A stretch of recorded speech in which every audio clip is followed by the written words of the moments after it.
तवज्जो जी, एक मैं कथा पेश कर रहा जनाब की खिदमत निहायत तवज्जो दे नाल मुसलसल कथा। जो हारना हा असी हार गए। मेहरबानी फरूक साहब, जनाब मोहतरम भाई फरूक लोधी साहब, जो हारना हा असी हार गए, गल तेरे भरोसे ते अड़ी हुई है।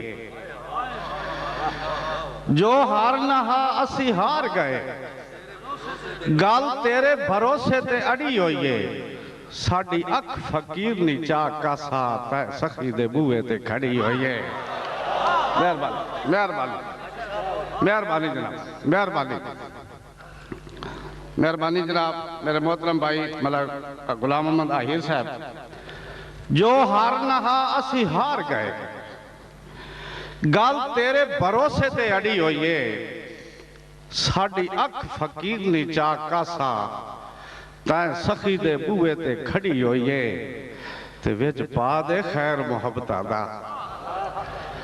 विच पा दे खैर मुहब्बतां दा, कर माफ च गलती बड़ी हुई है। विच पा दे खैर मुहब्बतां दा, कर माफ च गलती बड़ी हुई है।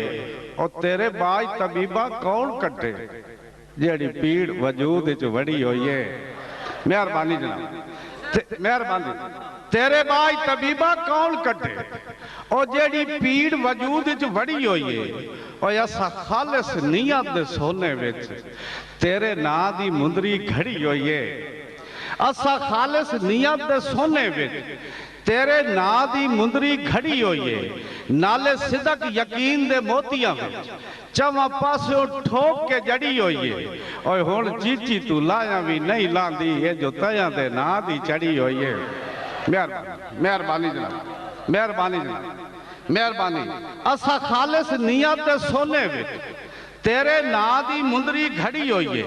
नाले सिदक यकीन दे मोतियां विच चवा पासों ठोक के जड़ी हुई है।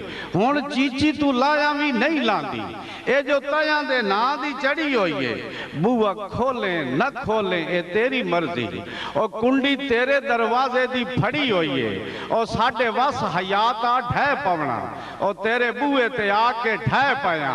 और ए दे बावजूद भी देख छोड़े इहो जान सा किस्मत सड़ी हुई। मेहरबानी।